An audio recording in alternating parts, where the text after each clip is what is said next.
Zoro versus Lucci. Pag-uusapan natin ngayon is ang laban ng best swordsman natin na si Zoro at ni Rob Lucci. Sino kaya ang mananalo?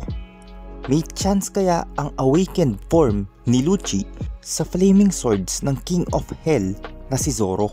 Alamin natin yon sa video na to.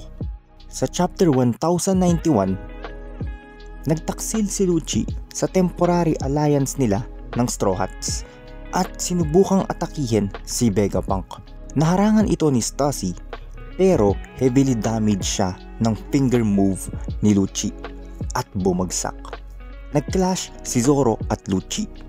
Haki kick versus two swords. Sinabi ni Lucci na dahil nandito na si Kizaru, lagot silang lahat. Sumagot si Zoro at sinabing, kung yan lang ang tingin mo sa amin, hindi mo kami kilala. Sabay tinulak niya ito sa pader at tumagos silang dalawa. Itutuloy nila ang laban nila sa labas. Chapter 1093. After patalsikin ni Luffy si Kizaru sa malayo, nakita niya na naglalaban si Zoro at Lucci sa baba. Tinanong niya si Zoro kung kailangan ba nito ng tulong. Sinabi ni Zoro na hindi at mag-focus lang si Luffy kay Kizaru. Nag-transform ng hybrid form si Lucci habang si Zoro naman ay nag-aapoy ang mga espada. Parang King of Hell form niya noong kalaban niya si King. Pareho silang mukhang pagod. Nagpalitan sila ng trash talk. Sinabi ni Zoro na kung ito lang ang kaya mo, hindi ka karapat dapat lumaban sa captain namin. Tumawa si Lucci at sinabing, ganun ba?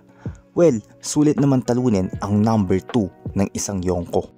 Gandang dialogue nito kasi somehow makikita natin na nagkarespeto na si Lucci kay Luffy bilang isang bagong Yonko.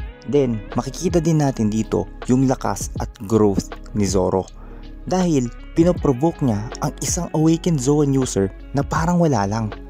End of fight nila so far. Okay, reaction time na tayo. Wala pa tayong masyadong masasabi sa ngayon kasi konti pa lang yung fight scenes nila na nakita natin.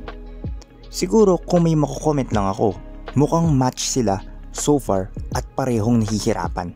Makikita mo sa mga panels na pagod silang dalawa at parehong nagpakita ng forms at transformation nila.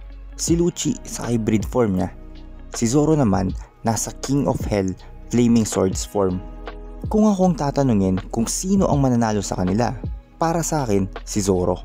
Kasi tingin ko hindi kayang masurvive ni Lucci pag tinamaan siya ng Azora ni Zoro. Isa yun sa pinakamalakas na attack na nakita ko post time skip, na kahit si Kaido ay nasugatan at napadugo. Hindi ko nakikita na maiinda yon ni Lucci. Pero pwede naman na mali ako at may chance pala si Lucci, diba? Malalaman pa lang natin ang sagot doon sa next few chapters. So yun, maraming salamat sa pakikinig at huwag kalimutang mag-like, share, and subscribe. Kita-kita ulit tayo sa next video.